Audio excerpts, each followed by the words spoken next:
En 2022, la République centrafricaine a importé pour près de 500 millions de dollars de marchandises. Une dépendance massive aggravée par une réalité géographique implacable. Le pays est enclavé, sans accès à la mer, conséquence directe, selon les données officielles, près de 80% des implantations transitent par le port de Douala au Cameroun, avant de parcourir 1450 km de route, souvent dégradées pour atteindre Bangui. Un itinéraire complexe, coûteux, qui pèse lourdement sur une balance commerciale déjà structurellement déficitaire. J'essaie de cibler là où c'est moins cher pour que j'achète, parce que tu sais, chez nous, il n'y a pas d'ouverture sur la mer.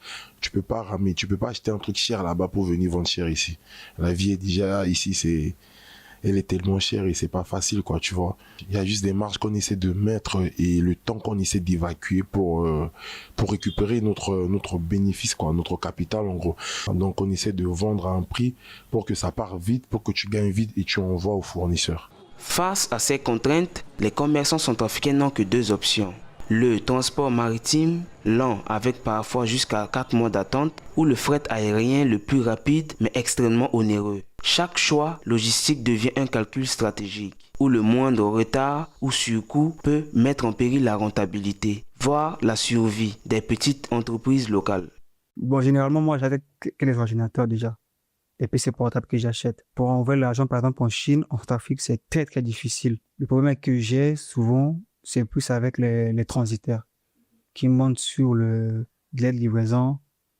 Puis, voilà, quoi. Et le prix des kilos qui coûte cher dans certains cas, et la douane sur certains appareils qui coûtent cher aussi. À ce côté-là, maintenant, le côté avoir un visa pour voyager, c'est pas facile du tout aussi. Pour avoir un visa, il faut au moins prendre 2-3 mois avant d'avoir un visa.